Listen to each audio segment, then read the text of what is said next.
औज़ुबिल्लाहिमिनश्शैतानिर्रजीम बिस्मिल्लाहिर्रहमानिर्रहीम अल्लाहुम्मा सल्लि अला सय्यिदना मुहम्मदिन व अला सय्यिदना मुहम्मदिन व बारिक वसल्लम।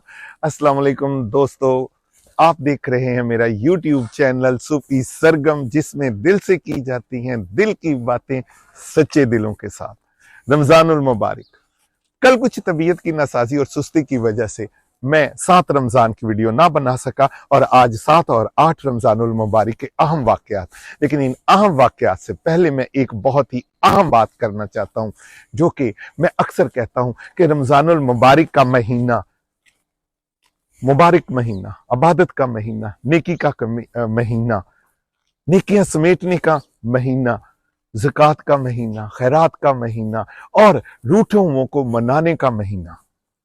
ये मैं अक्सर बात कहता हूं। मुझे एक मेरे दोस्त जो कि कनाडा में है, मेरे अपने हैं, दोस्त भी हैं, मेरी बहन है, मेरा भाई है, उनका मुझे फोन आया किसी गलतफहमी की बिना पर या वैसे ही किसी सोच के मुताबिक। हमारा 1 साल से कोई राब्ता नहीं हुआ था, लेकिन यकम रमजान को उनका मुझे फोन आया और उन्होंने मुझे रमजानुल मुबारक की मुबारकबाद दी। आप यकीन जाने, उनके रमजान पूरा हो गया, उनके रोजे पूरे हो गए, उनके रोजे कबूल हो गए, क्योंकि उन्होंने वो काम कर दिखाया जो कि आम बंदा नहीं करता।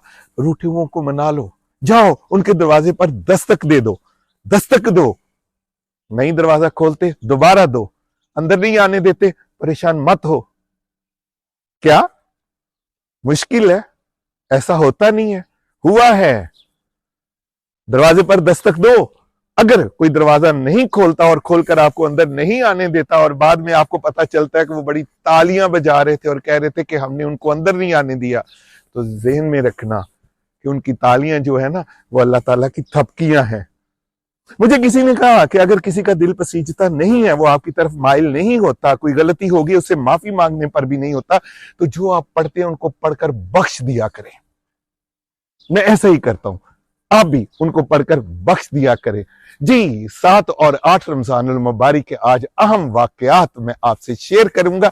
यहां यह भी मैं बात करता चलूं कि वीडियो लंबी होती जा रही है, कि मुझे बाकायदा कल जब मैंने वीडियो नहीं चढ़ाई तो मुझे फोन भी आए, मुझे कमेंट्स भी आए और मुझे मैसेजेस भी आए कि आज वीडियो क्यों नहीं चढ़ाई। तो आज 7 और 8 रमजानुल मुबारक के वाकयात इकट्ठे। जी, पहले 7 रमजानुल मुबारक के अहम वाकयात मुख्तसर बयान करूंगा। 2 हिजरी और नबी पाक सल्लल्लाहु अलैहि वसल्लम ने अपने सहाबा के साथ, अपने लश्कर के साथ, अपने 313 निसार सहाबा कराम के साथ मदीना से बदर की तरफ कूच किया। नंबर 2, हजरत सईद बिन मुआज, उन्होंने उनकी ये वफात का दिन था, जो कि कबीला औस के वो सरदार थे। तीसरा वाकया जो 7 रमजान का बहुत अहम वाकया है, वो है मस्जिद क़बा की तकमील, यानी कि यकम हिजरी को 7 रमजानुल मुबारक को मस्जिद क़बा, जो कि मुसलमानों की पहली मस्जिद है, मस्जिद क़बा की तकमील हुई। इसी तरह चौथा जो अहम वाकया है वो है 92 हिजरी का। 92 हिजरी को तारिक बिन ज़ियाद ने हस्पानिया, स्पेन में जबलुल तारिक पर कब्जा किया। ये वही तारिक बिन ज़ियाद है जिन्होंने अपनी कश्तियां जला दी थी। डू और डाई की मिसाल नहीं, एक अमली नमूना पेश किया था।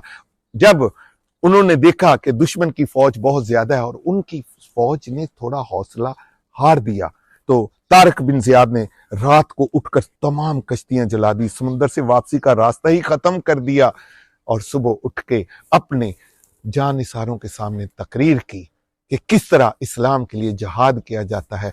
और 92 हिजरी को तारिक बिन ज़ियाद ने जब्राल्टर, जो कि जबल तारिक के नाम से मशहूर है, उस पहाड़ी पर कब्जा कर लिया। इस तरह यूरोप की फतूहात का रास्ता खुल गया। 7 रमजानुल मुबारक को एक बहुत ही अहम हस्ती, उनका भी इंतकाल हुआ था, और वो थे हजरत फातिमा बिनते असद। हजरत फातिमा बिनते असद हजरत अली रजी अल्लाह ताला अन्हो की वालदा, हजरत अबू तालिब की ज़ौजा मोहतरमा, यानी कि नबी पाक सल्लल्लाहु अलैहि वसल्लम की चची थी। आपका इंतकाल मदीना मुनव्वरा में हुआ। नबी पाक सल्लल्लाहु अलैहि वसल्लम ने खुद उनकी नमाज जनाजा पढ़ाई, उनकी लहद में खुद उतरे और उनके लिए दुआए खैर फरमाई। पांचवा जो अहम वाकया है 7 रमजानुल मुबारक का, वो है खलीफा हारून रशीद की वफात, जो कि 193 हिजरी में हुई।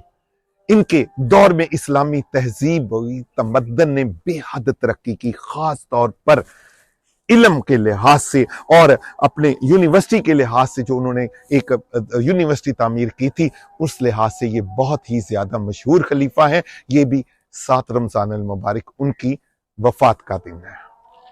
जी दोस्तों, 8 रमजान अल मुबारक, रमजान का 8वां रोजा और 9 मार्च इसलिए भी अहम है कि 1990 9 मार्च को मैं रिश्ता अज़दवाज में मुंसलिक हो गया था, यानी एक नई जिंदगी का स्टार्ट हुआ था। अल्हम्दुलिल्लाह मेरी पूरी की पूरी 35 साल ये जिंदगी बहुत बहुत सुकून और आराम से गुजरे हैं। और लोग कहते हैं कि जितनी हम मियाँ बीवी में अंडरस्टैंडिंग है, अब थोड़ा थोड़ा हम लड़ने लग गए हैं बुढ़ापे में आके, शायद ही किसी जोड़े में इतनी हो, इसलिए मैं बहुत ही खुश नसीब हूँ।